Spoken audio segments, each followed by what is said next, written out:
first start by making myself a tea. I have an English breakfast or Irish breakfast, if you want to call it, and I really enjoy this type of tea when I'm just trying to have something that feels like a cup of coffee but is light on the stomach and light on the caffeine. Here I am just taking out the box. The box of tea. You might hear some crunching. Perfect. Putting it back into the cupboard. So I hope that everyone is having a fantastic day. Grabbing my mug right now. My mug. Go. Set it on the counter. Now I'm going to be pouring in the hot water.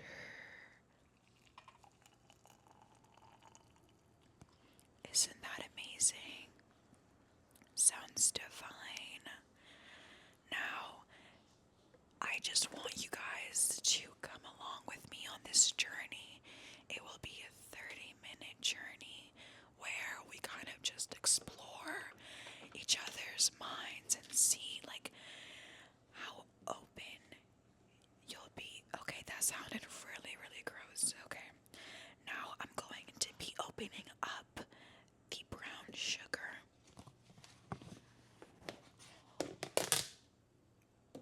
Was that an amazing sound or what? I'm gonna get my wooden spoon, the one that has a giraffe on the end. I'm gonna grab maybe like a good spoonful. I lied. Let's make that a good 2 spoonfuls. Beautiful. That's gorgeous. I'm gonna let that simmer, or I'm gonna let the tea packet, the tea pouch kind of dance a little bit in the teacup. Putting the brown sugar away, closing the cabinet. Perfect. Okay. Now, I really hope that everyone is having a blessed Friday. Let me repeat it again. I hope everyone is having a blessed Friday today. Now, I can understand that this is a pretty weird concept for a podcast. I understand that. But I also understand that I am an acquired taste, and there are different takes that come with my approach. Now, I've been feeling really down in the dumps for the past couple of days, and that's because I feel trapped inside of my own head, and I allow myself to get the best of me. As you can tell, this podcast is coming out later than usual, and that's just because of my lack of motivation. I've been feeling pretty depressed, and being unemployed by choice has brought me some tough days because I am used to structure and I'm used to a schedule. Now, having to do and make a schedule on my own, having to take initiative, it's an ebb and flow. There are days that I excel at this, and I look at myself and very proud. And there are days where I am paralyzed by the temporary fixed mindset that there's nothing to my life. Now, that sounds depressing,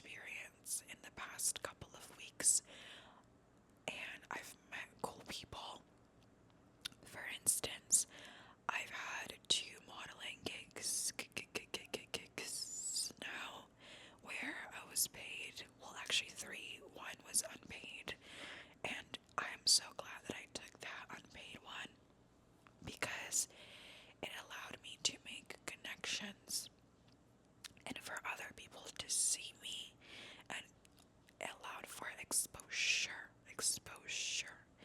And I guess exposure is one of the topics that I want to talk about today, and how it can really help you push away some of the negative thoughts that you hold in your head, and push yourself to just be the best version of you. And it all starts with exposure. So, for instance, I have put myself out there. I put myself out there last night on Instagram. I made an Instagram Reels where it was a TikTok video that I had originally made and published.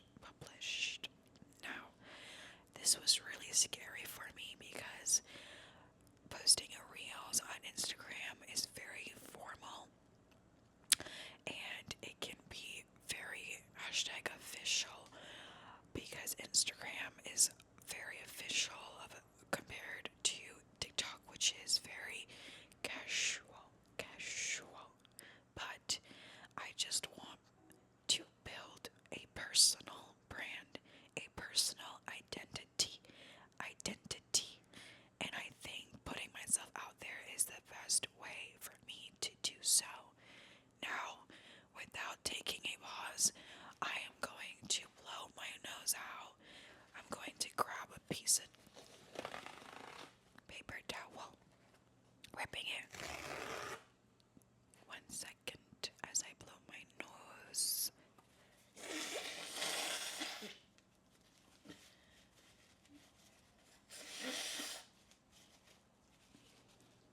Okay, well, that was perfect, and I feel super relieved, and I think it's time that I take my tea pouch out of my tea.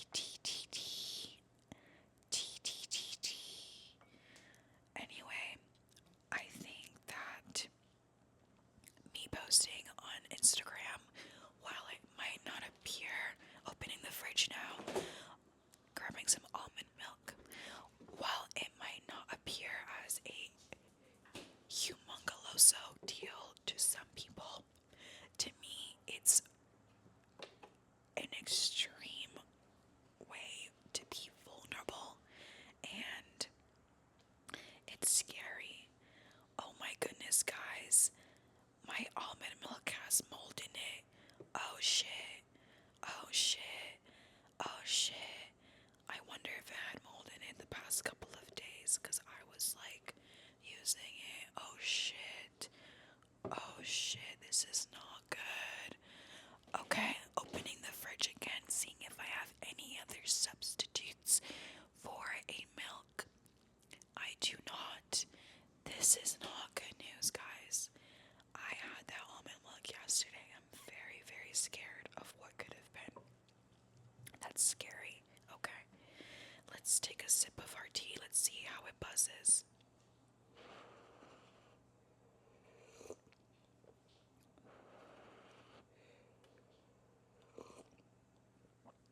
Okay, that's actually delicious still, so that's good to hear. Placing it down. Okay, I'm gonna move you guys along to the bedroom, and I hope from here it brings a cozy vibe for all. Now, there is a shower running in the background, so perhaps that would be a really good noise, really great noise in the background. So I hope you guys can hear that. If not, rest easy. I am wearing a really cute pajama set. It's Juicy Couture. Let me say that one more time. It's Juicy Couture. And I feel really pretty and princess coated in it. It's satin. It's definitely not real satin, but you know what I mean. I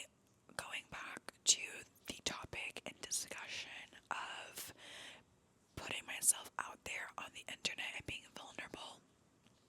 I know that this isn't for everybody, and I know that this isn't something that you have to do in order to feel super confident in yourself. But when it comes to me and my goals and my pursuits, it's definitely something that it's been one of my goals since I was a child. When I grew up in the YouTube era where I loved the concept of YouTube. I loved that they did Day in My Lives and the girly pops were sharing DIYs and their makeup tutorials under 5 minutes. That was girlhood for me, and that was everything to me. But I grew up with extremely low self-esteem and confidence, and I had to build it up brick by brick. I was one of the only black girls, and that says a lot because I'm not even perceived to be black by a lot of people. So I was just one of the only women of color, or girls I should say, of color in most of my classes. So I would face a lot of imposter syndrome and a lot of rejection. Imposter syndrome because I never thought I was good enough for really anyone, honestly. And I didn't think I was smart enough being an immigrant and kind of being thrown into a public school system that a lot of times didn't really pay much attention to my needs and the deficits that I had. And I just had to fake it till I had to make it. So I never thought I was good enough in a lot of areas and aspects of my life. And in high school, I was extremely anxious, which is something that stopped once I got to college. But if you knew me in high school, I was really threatened by the idea that post high school would define my life and my future. And I was also just really anxious in my abilities to succeed. And I had a talk with, and I was also bad at math, or not bad, but like not A worthy at math. And I would always struggle. And I would like be at after school sessions all the time to try and get extra help, but even that wasn't enough. And I didn't have it in me to take regular math classes. I had to take honor classes. So they were just going at a speed that was too fast for me. But my what would you call it? My ego wouldn't let me take anything that was quote unquote a normal class, because I always felt like I had to prove myself to other people, but to myself, but mostly to other people, that I was good enough and I was smart enough. Anyway, what was I going to say? I lost track. I had a talk with my guidance counselor one day after freaking the shit out and storming in with no reservation, no scheduling into her office because I failed a math exam. And I stormed in saying how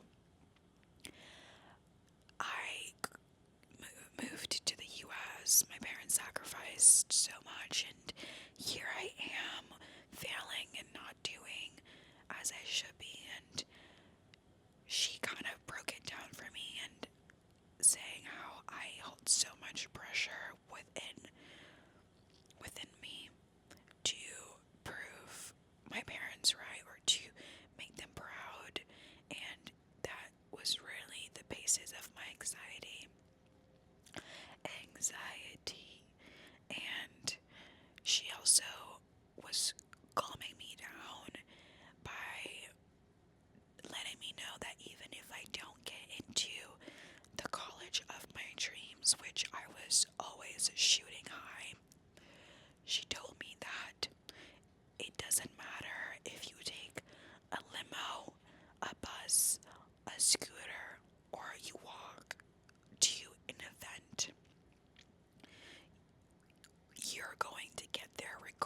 this, it's obviously going to be a little more cushiony when riding in a limo, and you'll get there faster if you're in a car.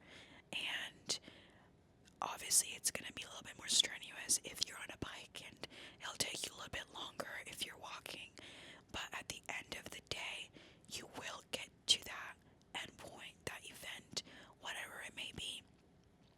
And it was a parable or an example to, to try and show me that even if I went to a prestigious college, even if I went to a medium tiered college, or if I went to community college, I would still be able to achieve my dreams. It, some avenues might take longer to get to that end goal, but I'm going to get there regardless. And the mode of transportation is basically like the opportunity that you have in front of you that you get to do. That's your vessel. But the end goal of actually getting there, that's your drive. That's all you know? And it might be easier to get somewhere in a limousine, but right now I'm walking. I realized in this point in my life, I'm walking to that destination, but it doesn't demonize. Oh my god, that's not a word. It doesn't diminish or minimize the journey that I'm on and where I'm gonna get to. So, if you're ever in a point in your life that it feels like it's gonna take you forever to get there, or you don't have the same resources as other people, I just want you to remind yourself that the mode of transportation you're in doesn't dictate your end result, okay? If you know that you are destined for something, it's because you are. And that's how I feel about being an online personality, or being a content creator, or an influencer, or not even influencer, but like, I really do believe that I will gain a lot of opportunities by putting myself on the internet and seeing who really rocks with my stuff, and who loves my personality, and who wants for me to be in, let's say, an ad, or who thinks my ideas are good enough to be behind a campaign. And I'm really excited for this journey. I need to remind myself to not give up. I just think that it's so easy for me to give up, because if I don't see the numbers are corresponding to the amount of effort that I'm putting into something, I kind of I find reasons to stop, and I say, oh, maybe my account needs to be restarted and deleted and whatnot. I'm always thinking of ways that something isn't working out for me, and I'm always feeding it that excuses. And I think in life, I've just proceeded with, if I'm good at something, I stick with it, and I stick to it even if I don't like it. And on the contrary, when things are rough and when I don't excel at something, or I'm not getting the response that I'm looking for, I quit, and I tell myself, okay, well, you did what you had to do, and it didn't work out. But for number wise, because even though we don't want it to be everything, we know that it's everything, but when it comes to views and likes and engagement on TikTok, it can be very discouraging when you're at a very low engagement and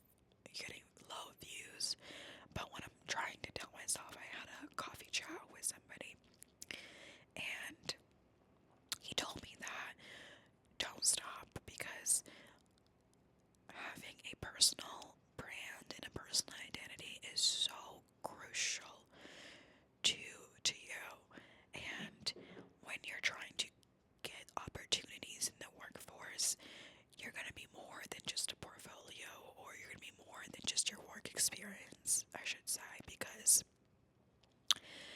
you are building something for yourself, by yourself, and also you chose to be consistent, and people are going to see that. And even if your videos flop, it doesn't mean that they're not great. And you can then have the videos to kind of show your your ideas and your personality and what makes you I don't want to say tick, but what makes you shine in certain aspects. And I think that it would be really crucial for me to just pour my all right now into social media, because let's say a year goes by and there's a social media coordinator or manager for a brand that I would love to work for. I can now show them my TikToks and Instagram and the stuff that I have been doing as my portfolio, and show them that I am worthy of that position. Because as of right now, those roles, for instance, when I see them, I can't even apply to them because I don't have content to actually demonstrate that I am proficient in what they're asking for. And I really just want to be a jack of all trades, and I need to tell my brain to respectfully shut the F up. Shut the F up. But I don't know. I think it's harder than I actually say it is, because yesterday I told myself I was gonna get into bed after making it just to read because I was super cold. The AC was super cold. And what actually ended up happening was I went on my phone for 4 hours and the book was untouched. And I could have finished that book and I could have done so much with my life, but instead I allowed my brain, my stupid mushy brain, to get the best of me. And it's honestly so disappointing. Even today, woke up and I went on my phone for an hour.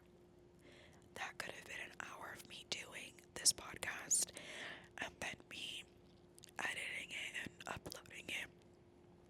But instead I didn't.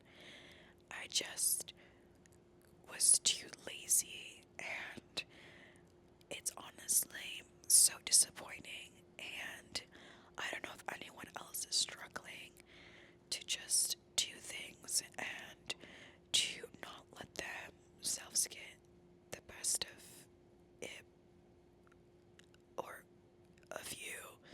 But if you are, can you please send me a DM or something, or if you know me personally, text me, because it's pretty crippling at this point, and it's really draining, and it's dreadful, and it makes me hate myself. There's a door that's gonna be opened, so if you heard a crank, that's what it is, okay? And there's gonna be a couple of squeaks here and there. A lot of squeaking, okay? Now, my stomach is growling, but I'm not sure what I want to eat for breakfast, because usually what I have for breakfast sometimes is oatmeal, but I like to drench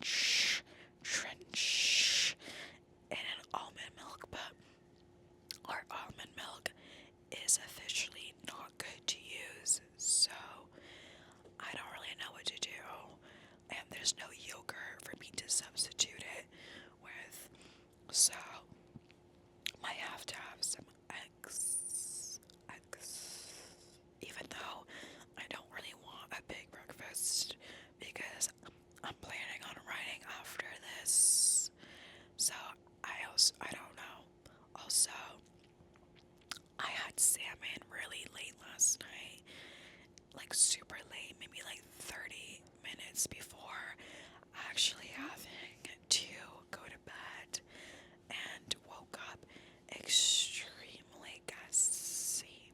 Extremely gassy. So, I don't know my own, if that's my own doing, or if it's the salmon, or if it's a collaboration. Collaboration. But, oh wait, something that really made me happy last night and changed my mood was going to the Grove, which is this beautiful mall, an outdoor mall in LA that's super whimsical. And there's like a trolley that goes all throughout it. That's how whimsical it is. Um, and we watched, what was the movie called? Oh, Warfare. Oh my goodness. We watched it in Dolby Cinema and it literally gave me PTSD. So I really respect all of my troops, all of my veterans. Not that I didn't before. Oh my goodness, there's some clinking going on in the background. I hope you can't hear that, but it was honestly the most realistic like POV from like a veteran's perspective. So respect to the vets. And the Grove is a lot cuter than I thought it was, or thought it, yeah, because there's like a whole farmer's market that they have, and it was actually like surreal.